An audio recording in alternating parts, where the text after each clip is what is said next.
ये बताया था कि सत्संग किसे कहते हैं, परसों भी बताया था और ये रोजाना बताना पड़ेगा, क्योंकि यही खास बात है। हम लोग ये न जान पाए जीवन में कि सत्संग का क्या महत्व होता है, तो फिर सत्संग सुनने से क्या प्रयोजन है। सत्संग शब्द जो है दो शब्दों से मिलकर के बना है। एक शब्द है सत्य और दूसरा शब्द है संग। दोनों को मिला देते हैं तो हो जाता है सत्य संग। यानी सत्य का संग करना ही सत्संग होता है।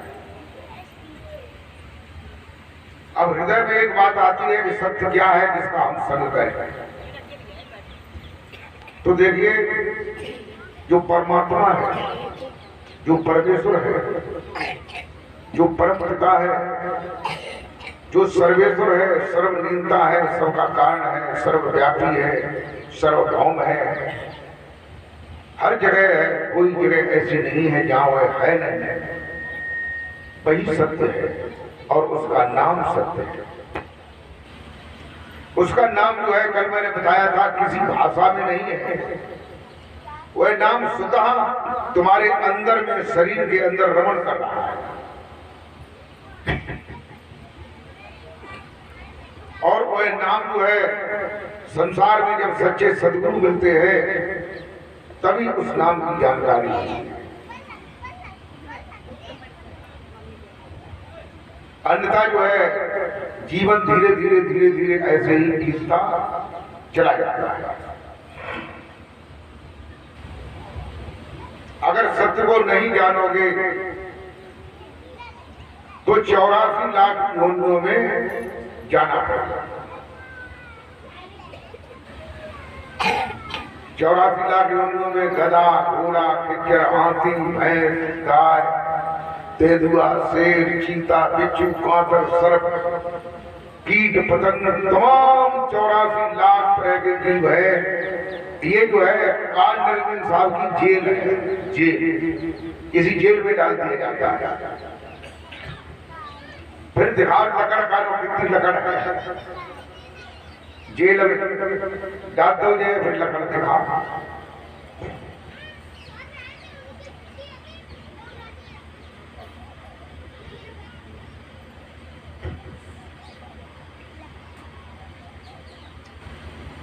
गोस्वामी तुलसीदास जी रामचरितमानस में कहते हैं, क्या कहते हैं,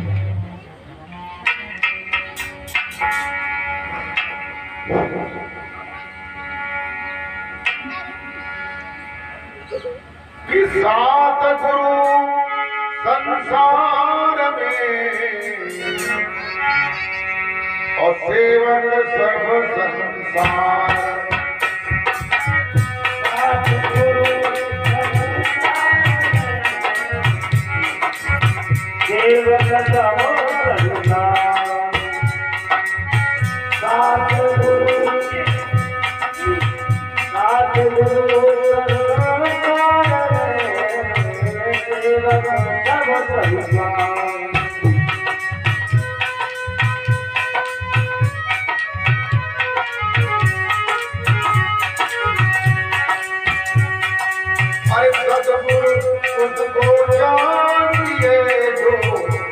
से करता पार कबीरा, फल से करता पार।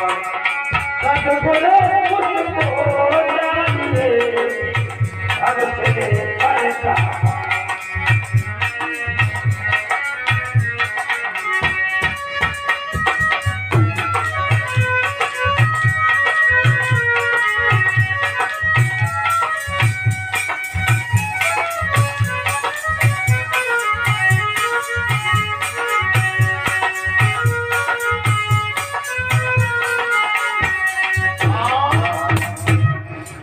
कबीर साहब कहते हैं कि सात गुरु संसार में और सेवक सब संसार, और सद्गुरु उसको जानिए जो भव से करता पार।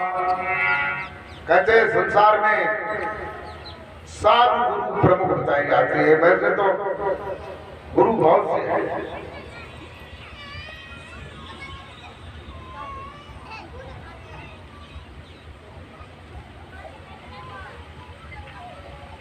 तो पहला गुरु कौन है?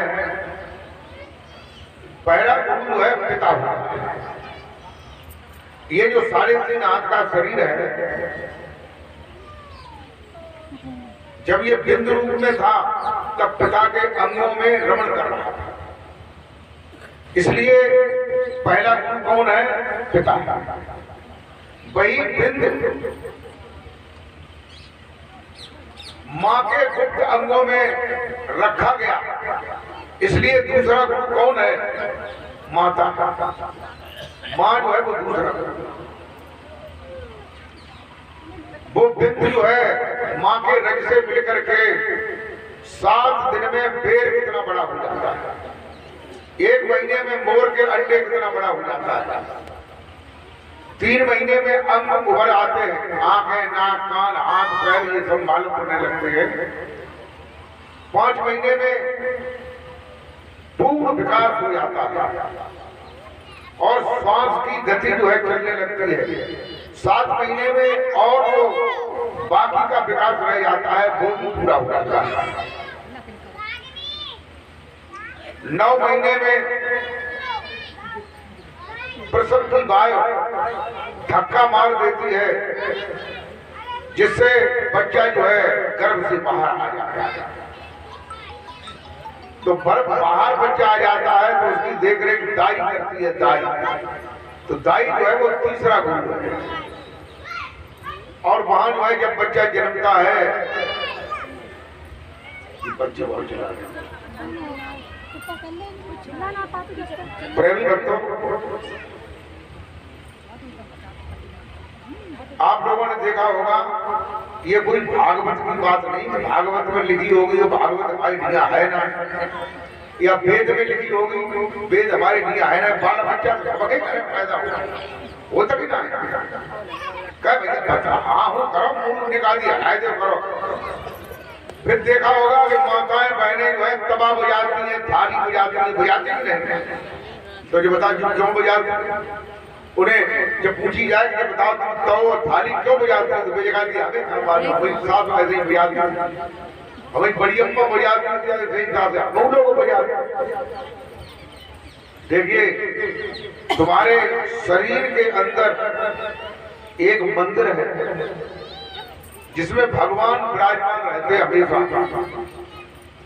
उसमें अनहद धुन बजती रहती है। अनहद धुन में घंटा, शंख, मृदंग, झांझ, बांसुरी, वीणा, सितार, बादल की गर्जन, झिगुरी की आवाज, ये अनहद की 10 आवाजें होती रहती हैं। तो इसलिए माताएं बहनें जो है थाली और तबा बजाती हैं, तो बच्चा ये जानता है कि हम कहीं दूर ज्यादा नहीं गए हैं, अभी हम मंदिर के पास। ये विश्वास हो जाता, फिर ज्यादा रोता नहीं है। एक दीपक जला के रख दिया जाता है। जो शायद भागवती की बात नहीं, तुम्हारी भागवती की बात। अब वो दीपक जो है रात दिन कई दिन तक जलता रहता है। क्यों जलता रहता है? क्योंकि बच्चा जो है अंदर में भर्गो ज्योति का दर्शन करता है। गोस्वामी तुलसीदास जी कहते हैं, क्या कहते हैं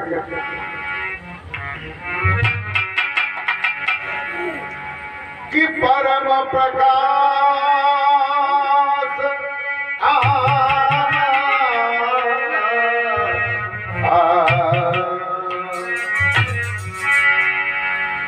परम प्रकाश रूप दिन राति,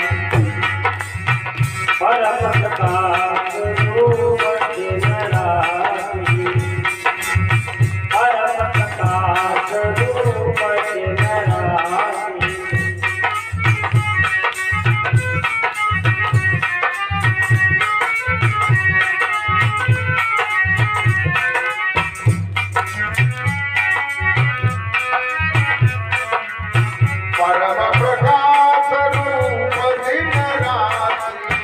परम प्रकाश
दीपक को जलता हुआ देखता है तो ये सोचता है कि अंदर में जो प्रकाश था, वो संत तुलसीदास जी कहते हैं कि परम प्रकाश रूप दिन रात, भगवान का स्वरूप जो है वो प्रकाश स्वरूप है, वो दिन रात जो है अंदर में हो रहा है।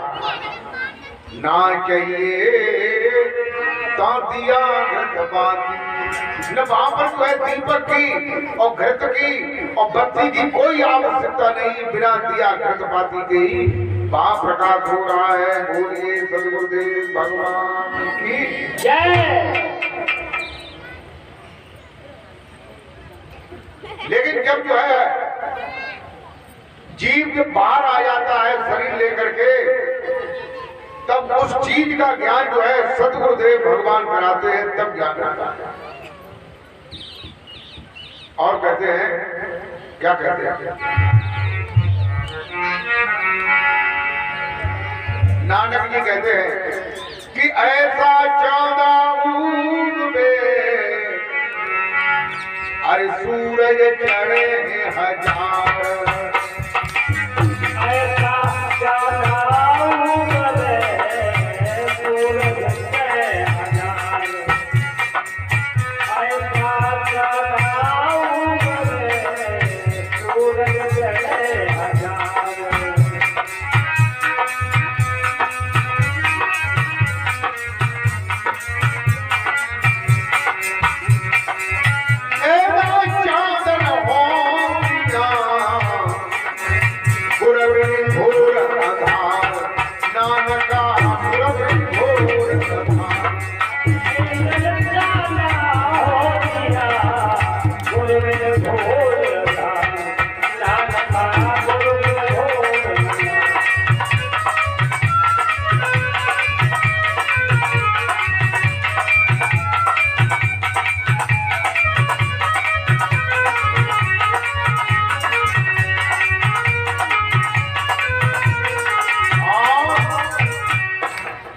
नानक जी कहते हैं कि ऐसा चांदा उग में सूरज चढ़ हजार, 1000 सूरज जो है आकाश में प्रकाश करने लगे, उसका जितना प्रकाश हो ऐसा प्रकाश जो है, और वो भी कैसा प्रकाश है, सूरज जैसा नहीं है, चंद्रमा जैसा ठंडा शीतल श्वेत प्रकाश, ऐसा चांदा उगे, चांदा बताया ऐसा चांदा उगेगा, सूरज चढ़े हजारों सूरज जिस प्रकार को प्रकाशित करे फिर भी प्रकाशित नहीं कर पाए। ऐदा चांदन होलियां गुरु बिन घोर अंधार, ऐसा प्रकाश जो है तुम्हारे अंदर में हो रहा है। कहाँ हो रहा है?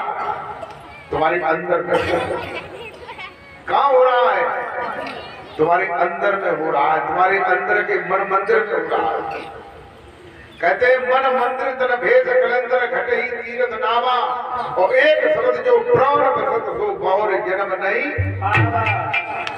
वो प्रकाश तुम्हारे अंदर में हो रहा है, लेकिन तुम्हें उसकी जानकारी नहीं। तो इसकी जानकारी जो है श्री सदगुरुदेव भगवान जो है इसकी जानकारी कराते हैं, तब उजाला होता है। और वो स्वामी तुलसीदास जी रामचरितमानस में क्या कहते हैं उसे सुने कि रागापति सोगस उगे और तारा गण समुदाय,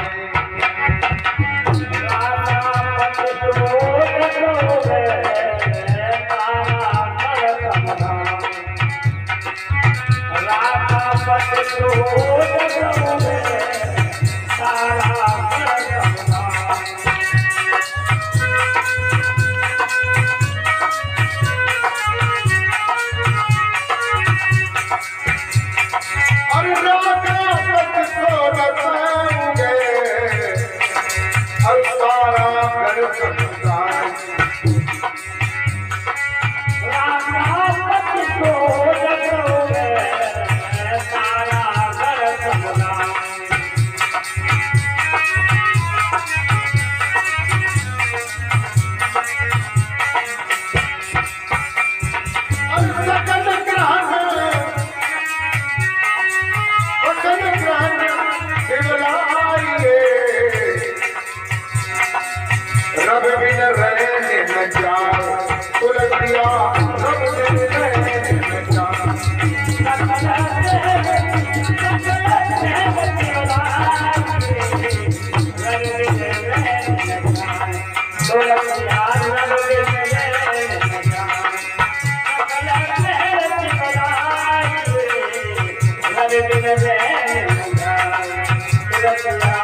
कहते राग का प्रतिशोध होंगे और तारागण संधान।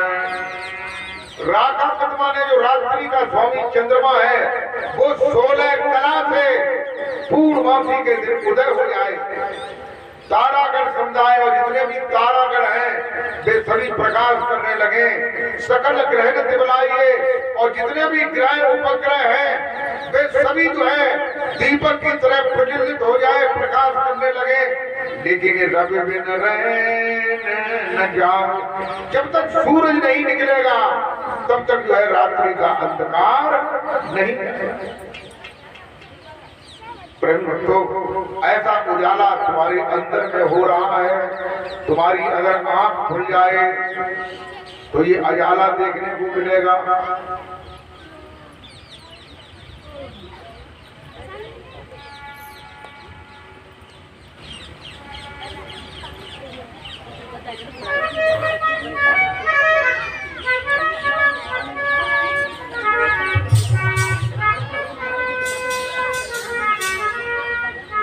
गोस्वामी तुलसीदास जी ने बालकांड में शुरुआत में ये बताया है।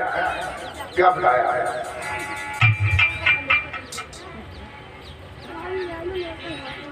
कि गुरु पद रज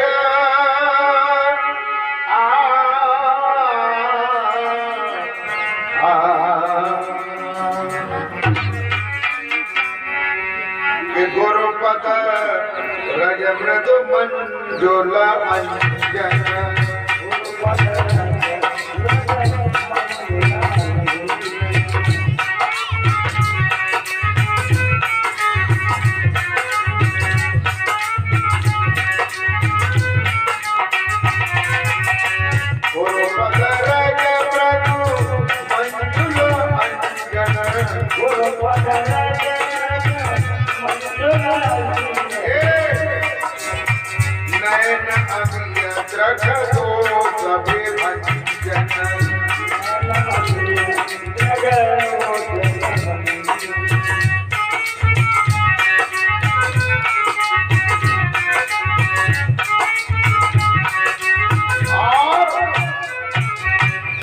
कहते जो गुरु महाराज जी के चरण हैं और चरणों में जो रजकण लगे हुए हैं उसका अगर अंजन बना लिया जाए, काजल बना लिया जाए, सुरमा बना लिया जाए और कहते मृदु मंजुल अंजन वो अंजन लगाया जाए तो दो कहते हैं कि नैन अमीय द्रग, नैन जो है नेत्र है वो कैसे हो जाएंगे अमृत के समान जो है दो द्रग दोष विभंजन। जो द्रग माने आंख, जो आंख के जो दोष है वे खत्म हो जाएंगे। आंख के दोष क्या है आप तो लोग जानते होंगे। आंख के दोष क्या है? आंख में मोतियाबिंद हो जाता है, आंख में खुदरा दिखाई देता है, आंख में जाड़ा दिखाई देता है, आंख से माड़ा दिखाई देता है और क्या दिखाई देता है? कभी कभी आंख से बहन बेटी नहीं दिखाई देती है, देती नहीं देती। यानी नारी को सही तरह से नहीं दिखाई देता है और पुरुष को नारी सही तरह से नहीं दिखाई देती है। वो ये समझता है कि ये सब अपनी सारी लगन है। भाई इसमें तो तुम्हारी माँ भी बैठी है, तुम्हारी बहन भी बैठी है, तुम्हारी पुत्री भी बैठी है। ये क्या है? आंखों के दोष। ये आंखों के दोष जो है उस आंख के खुल जाने से दोष खत्म हो जाते हैं। बोलिए गोविंद भगवान की जय। तो भैया ये दोष खत्म करवाओ जाओ तो संतन के और सतगुरु की शरण में आओ और उस आत्म ज्ञान को जानो। अगर जानो चाहो तो संत तो इसीलिए होते हैं, कहते हैं कि वृक्ष कहो नहीं फल बके नदी संचय नीर और परमानंद के कारण संतन धारे शरीर।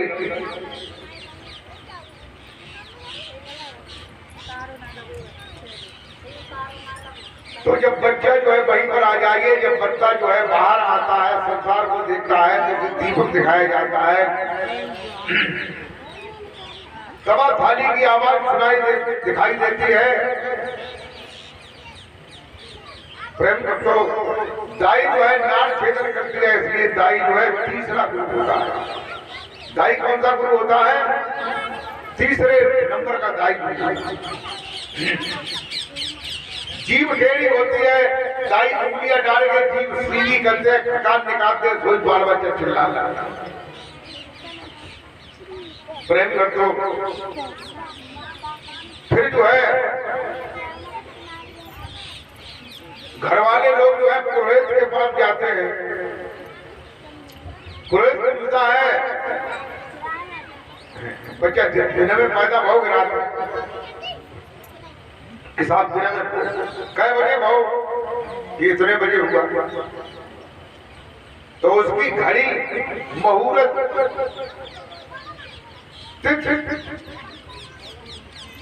और राशि निकाल करके फिर राशि के अक्षर का खा गा गाएगा चाचा कौन से अक्षर है, उन्हीं अक्षरों पर नाम रख दिया जाता है कि तुम्हारा नाम पवित्रेंद्र कुमार है, तुम्हारा नाम टिक्कू है, रिंकू है, बंटी है, संटी है, कोई भी नाम रख दिया जाता है। तो नाम रखने वाला जो है वो चौथा गुरु होता है पुरोहित। और पांचवा गुरु कौन सा होता है? जब बच्चा जो है 4-5 साल का हो जाता है तो स्कूल में जो है उसको दाखिला कराया जाता है। तो जो बच्चे को हिंदी, उर्दू, अंग्रेजी, उड़िया, मुड़िया, तेलुगु, पंजाबी, सिक्खम, भूटानी, मराठी, बंगाली, तमिल, गणित, व्याकरण, गृह विज्ञान, मनोविज्ञान, बायोलॉजी वगैरह वगैरह इनको जो सिखाता है वो 5 होता है। कौन सा गुरु होता है? 5। अब देखो अपने समझिए कहियो करो तुम्हें जो क्या कहूँ, जैसे गुरु मिले हुए तो जिस भैया ये गुरु जो है अगर है, माँ भी गुरु है, पिता भी गुरु है, ये तब गुरु है जब माँ की सेवा करो, पिता की सेवा करो। जना के अम्मा बूढ़ी हुई, बाप बूढ़े हुए कि चलो वृद्धा आश्रम में तुम्हें ढीले आए जौने में जिंदा रहे जौने उन्हें जो है कर करके तुम्हें खवाओ, लपकी चटवाई खोया खवाओ तुम्हें। तो अब जो है अब बिना को सेवा को टाइम आई हो तब तुम्हें उन्हें वृद्धाश्रम में रह गया।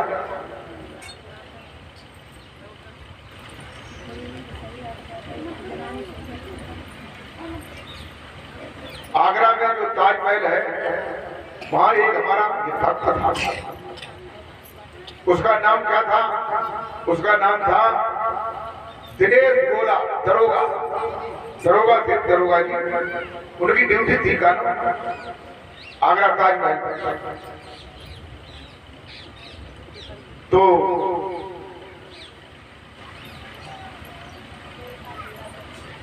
एक कार आई, उसमें 2 भाई थे, एक भाई जिन था और एक जो है जिला तहसीलदार, दोनों भाई अधिकारी थे।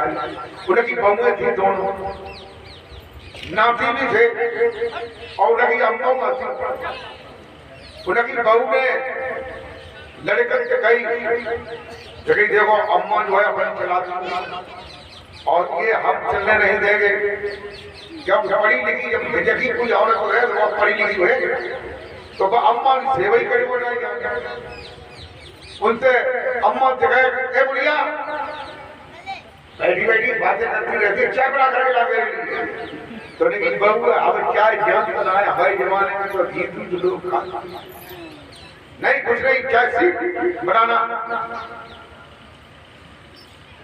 तो बिन बहू ने कही देखो तुम्हारी अगर अम्मा जब घर में रहे तो हम नहीं रहे, और हम रहे तो तुम्हारी अम्मा जब घर में नहीं। तो आदमी को सबसे बड़ो डर हुई है क्यों गिरा कहते हैं कि मैं मायके चली जाऊंगी तुम देखते रहो।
ये बोलता हूँ गाना टेलर ये नहीं गा यदि आजकल के समाज की बात कर रहे हैं, पढ़े लिखे समाज की बात, तो फिर अम्मा को कहना जो है ताजमहल मिलाई, ताजमहल देखो और अम्मा के लिए चदरा बिछाई दो जगह अम्मा तुम नहीं बैठी हो, हम बाजार में थोड़े घूमने आए। तो 5 बजे दरोगा जी हते फिर जगह कहना कोई अम्मा गाय कि तुम कौन से आई कि लड़ा खत्ते आए तो संघर्ष हो रहा कि भाई कोई लड़का है, एक केतु है और एक जो है तहसीलदार, हम तो बंगुए है और नाती है। जगह पे कहाँ गए, जगह बाजार घूमने गए, जगह बाजार घूमने ना गए तो तुम्हें छोड़िए। कब फोन नंबर है तो फोन नंबर उन्हें बताओ, उन्हें फोन से बात करी। बोली हेलो, बोली आप कौन बोल रहे? जगह मैं जिलाधिकारी बोल रहा हूँ। जगह तुम्हारी अम्मा ने यहाँ पे बैठी ताजमहल कि आप कौन बोल रहे? कि मैं दरोगा बोल रहा हूँ। दिनेश बोला तो उन्होंने कहा ये नहीं जो है वृद्धा आश्रम में भेज दो। तो उन्होंने जब जौने उनकी कमाई हो रही तो खाते पीते रहे वृद्धा आश्रम भलमुन सही। तो उन्हें खूब उनकी सीधी सुनाई तो हृदय चले आए। अपनी अम्मा को लाए तो बंद गए। दिनेश बोला जी जो हमारे शिष्य थे उन्होंने हमें बताया कि फिर उनने बाकी बात जो है कहाँ गई है जब कुछ पता लगा। तो ये जो है संसार की हालत है। तो प्रेमी भक्तों, माँ बाप की सेवा करना। सबसे बड़े देवता कौन है? घर के सबसे बड़े देवता माँ और बाप है, जिठानी है, नंद है, जेठ है, ये सबसे बड़े देवता है। इनकी सेवा करना तो तुम्हारे घर में सतयुग का प्रभाव है। काय को प्रभाव रहे? सतयुग। और ये चीजें बिगड़ी हुई है तो सतयुग को प्रभाव ना रहे।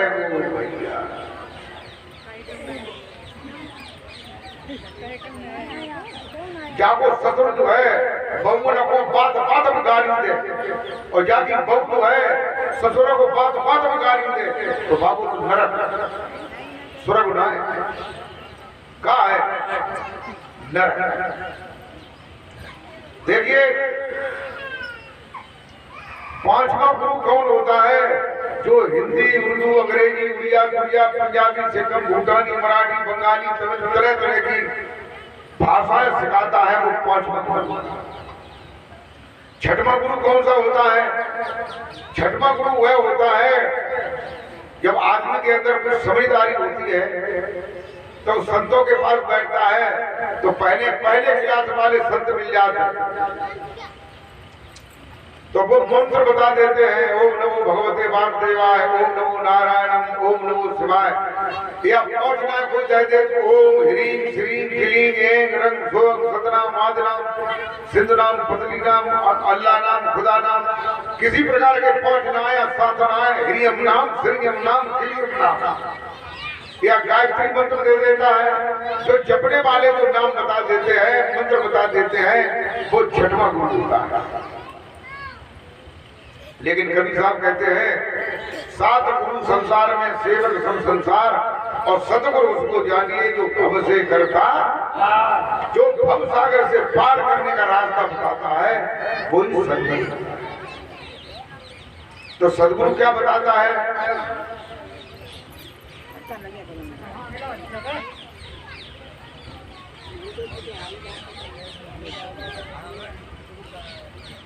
कहते हैं जो उजाला हो रहा है अंदर वो हमें दिखाई नहीं देता है। तो ये उजाला कब दिखाई देता है? जब सच्चे सदगुरु। नहीं मिलते हैं तब तक जो है अंधकार ही अंधकार है, उजाले का कोई नाम नहीं। और 7 गुरु के बाद जो है एक 8वां गुरु और होता है जिसे फूल सदगुरु कहते हैं। क्या कहते हैं? फूल सदगुरु। ये 7वां जो सदगुरु होते हैं उनके पास काल तक का ही ज्ञान होता है, काल तक का। यानी काल किसे कहते हैं? पैर के तलवे से लेकर के सिर की चोटी तक शरीर के अंदर का जितने भी ज्ञान है वो सब किसका ज्ञान है? काल का, निरंजन का ज्ञान है। उनको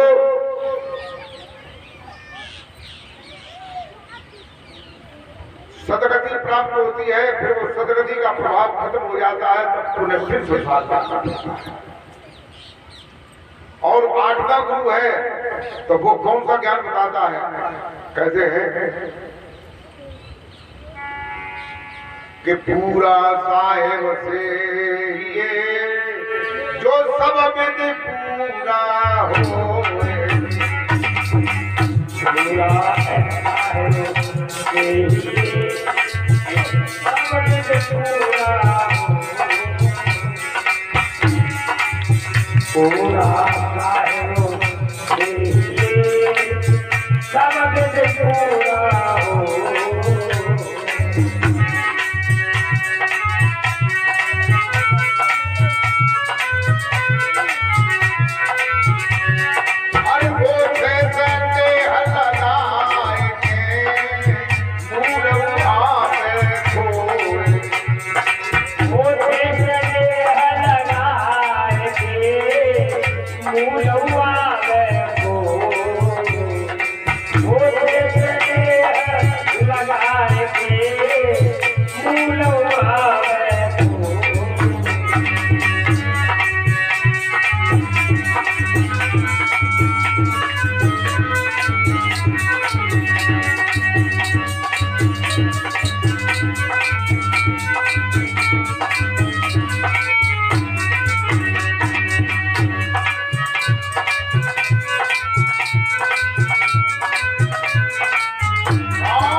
कहते हैं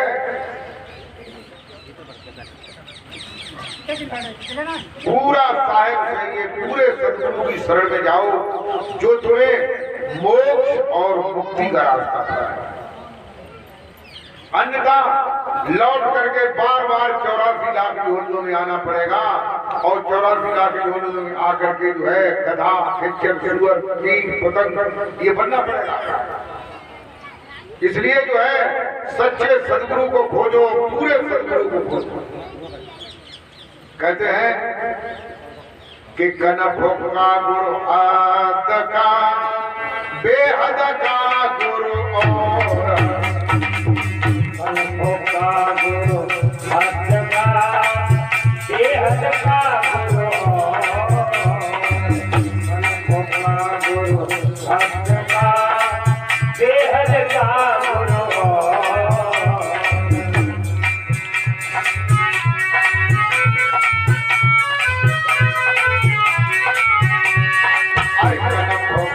गुरु आद का बेहद का गुरु और बेहद का गुरु जब मिले ठिकाना ठौर। बेहद का गुरु जब मिले ठिकाना ठौर। बेहद का गुरु जब मिले ठिकाना ठौर।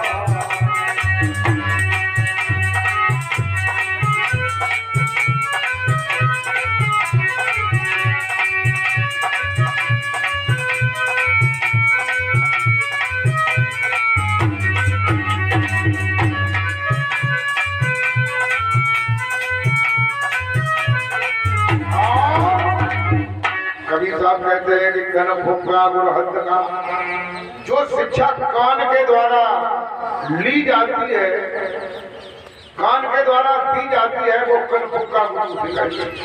जो मंत्र को सिखाते हैं या ये बताते हैं कि ऐसे करो, ये करो, फलाना करो, ठिकाना करो, बेहद का गुरु जो है, वेद किसे कहते हैं? शरीर की जहां से हद खत्म होती है वहां पे उसके ऊपर वेद होता है। वहां का जो रास्ता, जो मुक्ति का, मोक्ष का रास्ता बताता है, वह असली गुरु होता है। कहते हैं उसके लिए वेद थके, ब्रह्मा थके, अरे थक गए विष्णु महेश्वर। वेद थके, ब्रह्मा थके, थक गए विष्णु महेश्वर। वेद थके, ब्रह्मा थके, थक गए विष्णु महेश्वर। अरे सीता हूँ मैं जमा नहीं जा, संतन करे प्रवेश। सीता हूँ मैं जमा नहीं जा, संतन करे प्रवेश। सीता हूँ मैं जमा नहीं जा, संतन करे प्रवेश।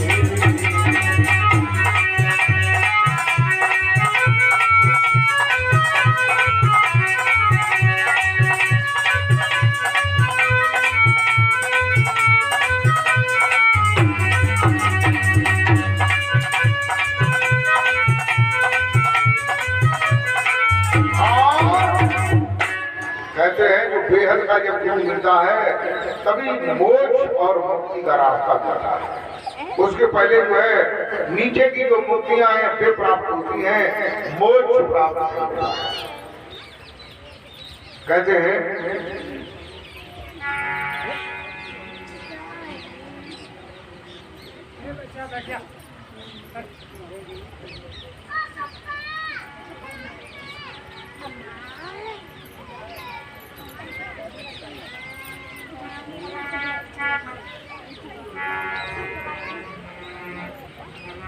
कि करणधार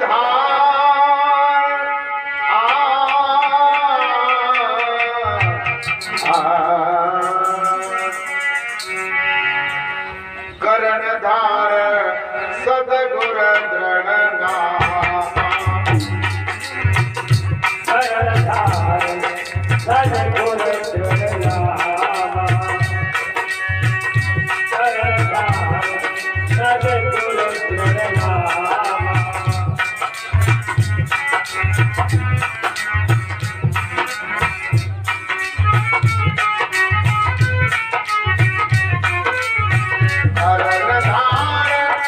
सदगुर दृढ़ नाम।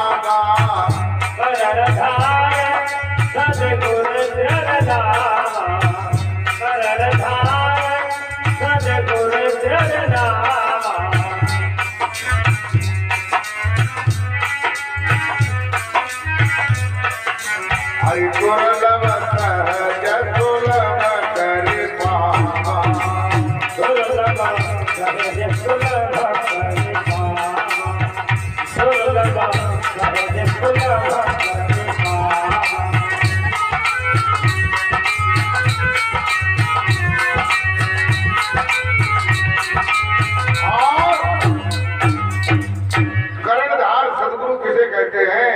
कर्णधार का मतलब होता है कि जो केवल कहने वाला ही नहीं है, दिखाने वाला भी है, उस चीज का प्रकटीकरण कराता है।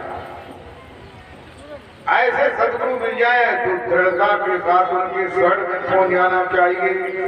कर्णधार सदगुरु दृढ़ नामा, दुर्लभ सहज, जो दुर्लभ मोक्ष मुक्ति का पदार्थ जो है, जो दुर्लभ है, वो सहज नहीं प्राप्त हो जाता है।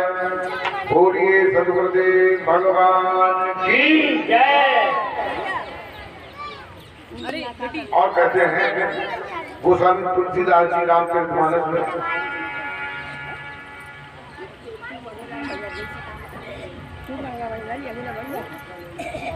कि साधन धाम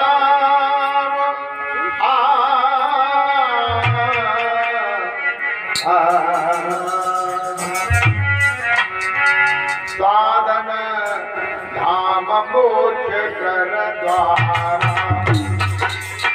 साधन धाम मोक्ष कर द्वारा, साधन धाम मोक्ष कर द्वारा।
पाए लगे परलोक तुम्हारा,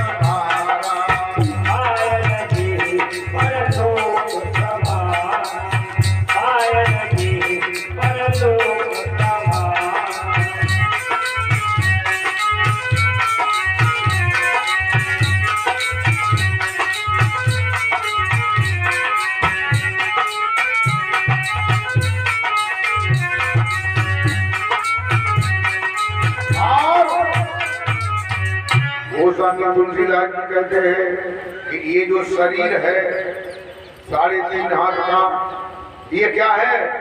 साधन धाम, यानी साधनों का घर है। धाम माने घर, साधनों का घर है। इसे आप तपस्या कर सकते हैं, इसे आप त्याग कर सकते हैं, इसे आप व्रत कर सकते हैं, इसे आप जप कर सकते हैं, इसे आप जो है गृहस्थी का पालन कर सकते हैं, इसे आप गृहस्थी छोड़ करके सन्यासी हो सकते हैं, इसे आप भगवान का ध्यान कर सकते हैं, इसे आप भगवान का भजन कर सकते हैं, इसे आप नाम का स्मरण कर सकते हैं। कोई भी साधन इससे कर सकते हैं और मोक्ष को प्राप्त कर सकते हैं। मोक्ष का दरवाजा इस शरीर के अंदर है। 9 दरवाजे हैं, वे नरक में ले जाने वाले हैं, और जो 10वां दरवाजा ऊपर है वो मोक्ष को प्राप्त कराने वाला है, जो सतलोक में जीव को ले जाता है। साधन धाम मोक्ष कर द्वारा पाए लगे परलोक समान। और क्या कहते हैं?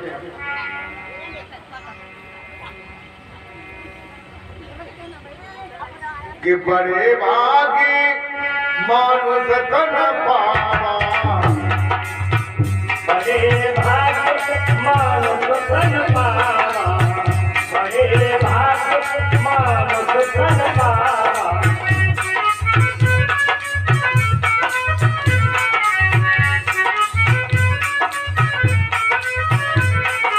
वो सब कहते हैं जो उनके बड़े भाग्य हैं जिन्हें मनुष्य का शरीर मिला, और वे बड़े अभागे हैं जिन्हें मनुष्य का शरीर मिला है। लेकिन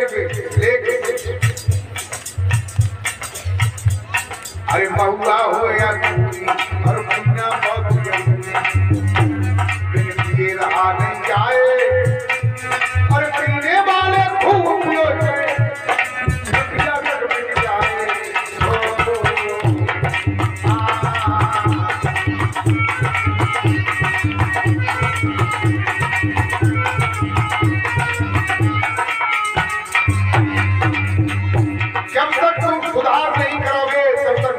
दरवाजा ऐसे नहीं मिलेगा, और तुम्हें 84 लाख योनियों में जाना पड़ेगा, फिर पछताओगे। पीने वाले लोग कहते हैं, क्या कहते हैं? जो लोग दवाइयां भाग पीते हैं वे क्या कहते हैं? पहली चिलम में खाता फूसी, दूसरी में घूमता जा। पहली चिलम में खाता फूसी, दूसरी में घूमता जा। हर पहली चिलम में खाता में फूसी, दूसरी में घूमता जा है। अरे तीसरी चिलम में नागर मुंशी, चौथे में भाई राजा है।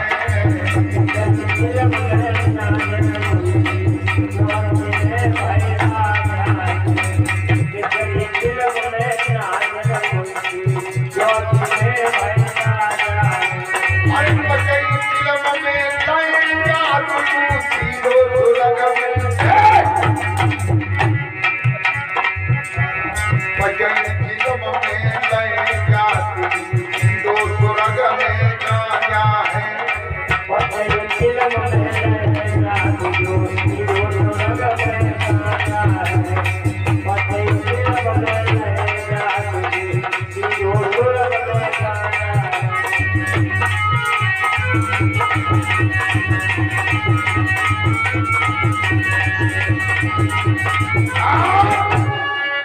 तो कहते हैं गांजा पीने वाले अपना मसला बनाते हैं, कहते हैं चिलम चचरानी हरामजादी चचरानी।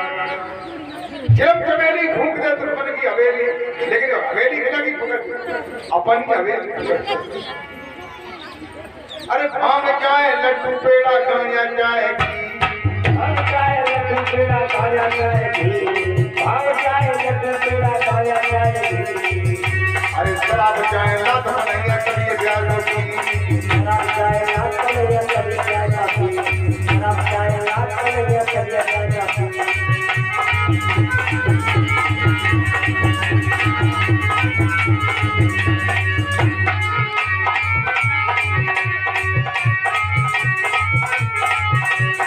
बड़े भाग्यमान सतन पावा, बड़े भाग्यमान सतन पावा, बड़े भाग्यमान सतन पावा। दुर्लभ सदगन सदन गावा, दुर्लभ सदगन धन गावा, दुर्लभ सदगन धन गावा।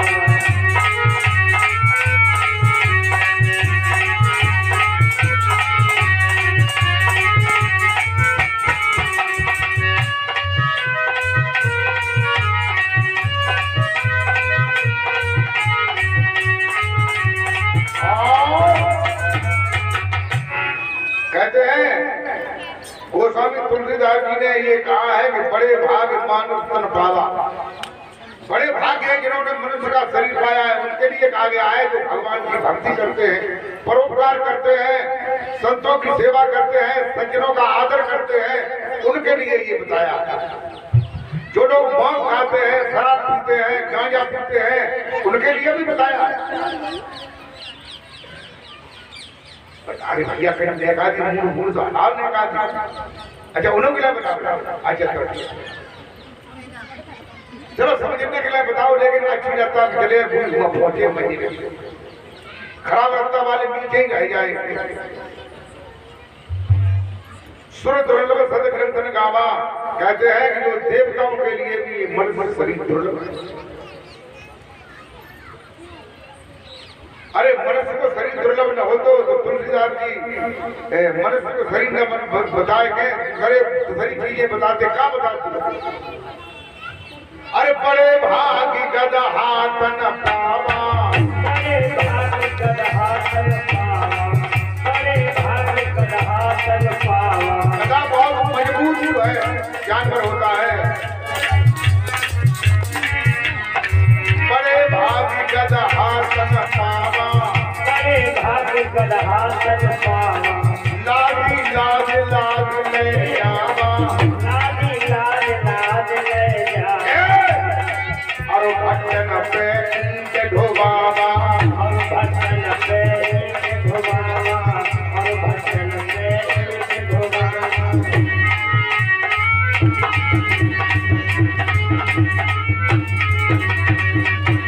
लेकिन ये नहीं कहा तुलसीदास जी ने बड़ा शरीर किसका होता? हाथी का।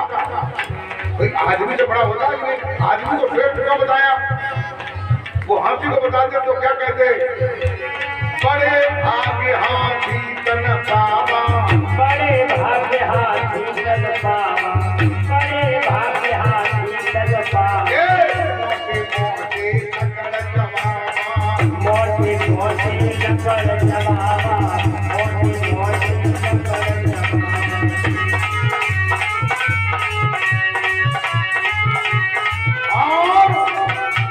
लेकिन ये नहीं कहा, क्या कहा? बड़े भाग्य मानुष तन पावा, बड़े भाग्य मानुष तन पावा, बड़े भाग्य मानुष तन पावा। सुर दुर्लभ सदग्रंथन गावा, दुर्लभ सदग्रंथन गावा, दुर्लभ सदग्रंथन गावा।